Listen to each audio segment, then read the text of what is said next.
Quando o senhor fala nos oceanos, nas geleiras, os oceanos esfriando, o telespectador certamente está pensando naquelas imagens das geleiras se dissolvendo e tal, o que não significa esfriamento, mas aquecimento. Isso. Eu perguntaria ao senhor, quais são os erros elementares desta teoria do aquecimento, que o senhor critica com tanta objetividade e com tanta tranquilidade?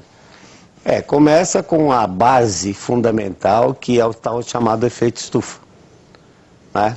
Teoricamente, o efeito estufa intensificado seria provocado pelo aumento de CO2 que sairia dos combustíveis fósseis. Ou seja, o Sol aquece a superfície irradia infravermelho, o CO2 absorve o infravermelho e emite em direção à superfície. Esse conceito é errado. Mas eles continuam insistindo no erro. Eles dizem que esse conceito é o certo, mas ele é errado. Na realidade, o ar é aquecido em contato com a superfície. A superfície aquece e, por contato com a superfície, o ar aquece. Ele vai se aquecendo, que ar, apesar de as pessoas não terem a noção, mas ar é matéria e tem peso. Um metro cúbico de ar, próximo da superfície, pesa aproximadamente 1,3 quilos, 1,3 kg aproximadamente. Então esse ar é pesado. Enquanto ele não se aquece e não adquire flutuabilidade, ele permanece próximo da superfície e faz com que a temperatura próxima da superfície fique elevada. Então é o mesmo princípio do balão de ar quente, do balão de São João. O balão, quando está com a tocha apagada, ele tem um peso, não sai do chão. Eu acendo a tocha, o fogo vai aquecendo o ar vai ficando menos denso, o balão aumenta em volume, adquire flutuabilidade e sobe. É a mesma coisa. Esse é o princípio básico. O ar fica próximo da superfície, porque a ação da gravidade puxa ele para baixo. O ar se desloca para cima, que nós chamamos de convecção, né? Subida de ar, se desloca depois que ele é aquecido e depois que ele adquire flutuabilidade. Então o efeito radiativo do gás carbônico absorvendo a radiação infravermelha e reemitindo é muito pequeno, é imensurável. Não dá para medir com as técnicas que nós temos hoje. Vale dizer em resumo o seguinte, sob o ponto de vista de temperatura. Se eu retirasse todo o gás carbônico da atmosfera, a temperatura permaneceria a mesma, porque a atmosfera é constituída de 78% de nitrogênio, 21% de oxigênio e 0,9% de argônio. Em outras palavras, o homem, pela sua ação, não tem como influir nisso? Nesse aspecto, não tem. O homem influi localmente. Daí o fato, por exemplo, as pessoas acham que o clima está mais quente agora. Por quê? Nos centros urbanos. 90% vive nas cidades. E na cidade evidentemente... O microclima a temperatura é muito mais elevada, porque não tem água da chuva para evaporar. Professor, agora eu vou confrontar o senhor com dados do IPCC, que é o painel da mudança climática global.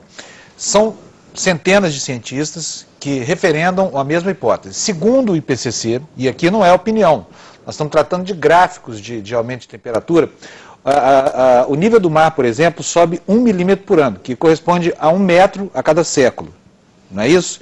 Eu queria saber do senhor, com base em que se pode afirmar a favor do aquecimento ou contra o aquecimento pelo esfriamento, já que esses cientistas todos dizem que as medidas que eles têm apontam no sentido de um aumento da temperatura da atmosfera e da água do oceano. E há também o degelo das geleiras. Eu queria ouvir os argumentos do senhor. Bom, de toda aquela lista que você disse, tem pelo menos um, que é o James Lovelock, né? Que pulou, já saiu. Que não ele, não só ele, mas outros também. Muitos saíram, não tenha dúvida. E alguns continuam com aquela posição, menos radicais, estão reduzindo um pouco suas convicções. Exatamente, né? Tanto assim que a Rio +20, ela vai focar, não bem nisso aí, mas ela vai focar em desenvolvimento e erradicação de pobreza, que praticamente não tem nada a ver com aquecimento. Mas o mar já estaria 1,5 metro mais alto do que é o tempo da Revolução Industrial. Sim, teoricamente sim, mas na prática você tem dados que mostram que o mar, principalmente na região tropical, ele pode flutuar num período de aproximadamente 19 anos, pode subir até 12, 13 centímetros. Depois volta? Depois volta. Então, Qual é o fenômeno? É a atração da Lua. A Lua tem um ciclo de 18,6 anos, que durante um certo período ela varre a superfície da Terra fora dos trópicos, entre 30 graus norte e 30 graus sul.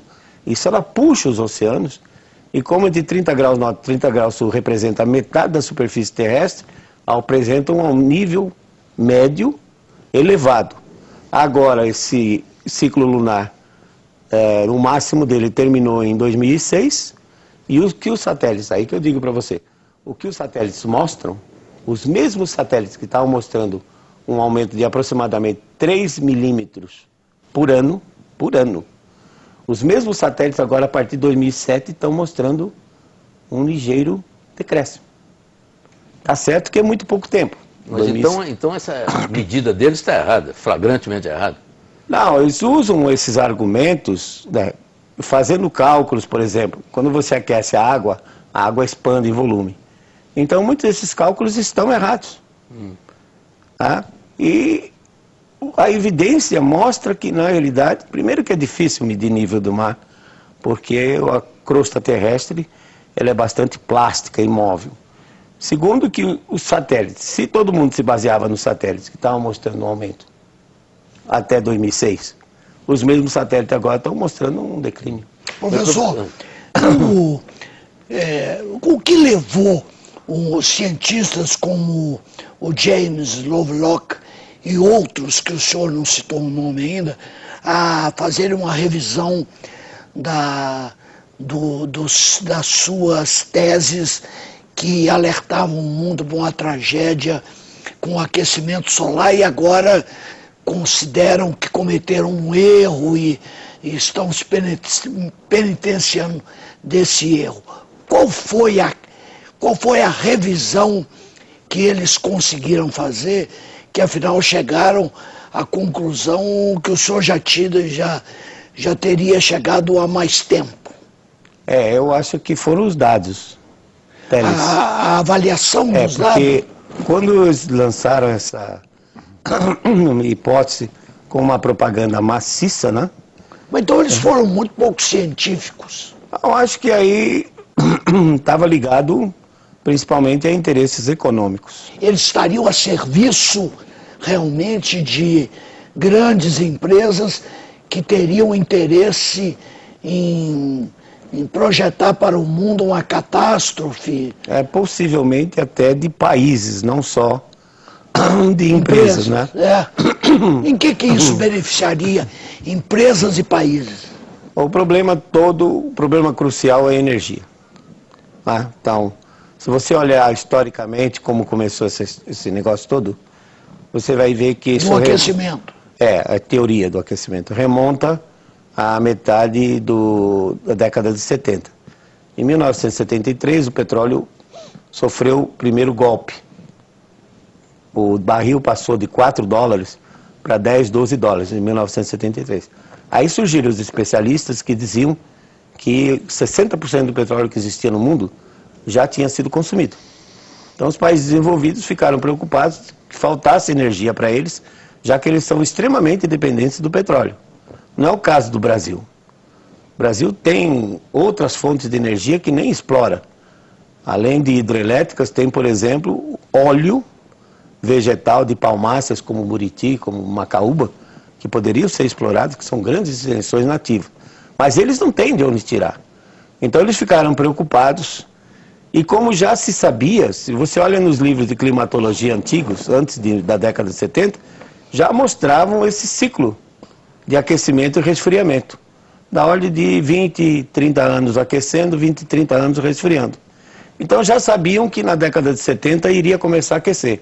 Só não saberiam quando, que ano iria acontecer.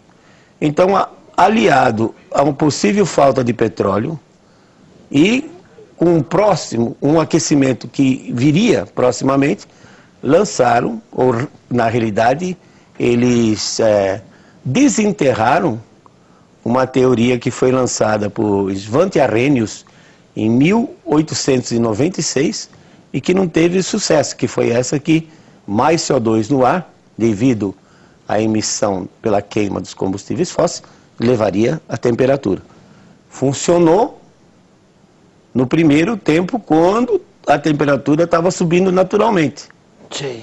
Mas depois, agora, a partir de 99, quando a temperatura começou a decrescer, aí o CO2 continua subindo e a temperatura está diminuindo ou está até estável. Então, muitos dos cientistas que, francamente, por alguma razão, muitas vezes, por interesse mesmo em ter seus projetos aprovados, estavam a favor, agora estão começando a revisar e estão vendo que o CO2 não influencia no clima global. Toda a campanha do Al Gore, por exemplo, aquela campanha mundial que ele fez, com todos os seus seguidores, todas aquelas ONGs, todos aqueles encontros em todas as capitais do mundo, estavam todos rumando para uma meta errada. Não é questão da meta errada, Mitty. O problema, acho que é muito mais complexo. Foi dito na introdução do programa que o que vai ser discutido na Rio+20 é uma governança mundial. E no fundo é isso que esses burocratas da ONU querem. O que eles querem é ter o poder de ditar o que nós vamos fazer. O Brasil só pode fazer isso. O Brasil não pode fazer aquilo.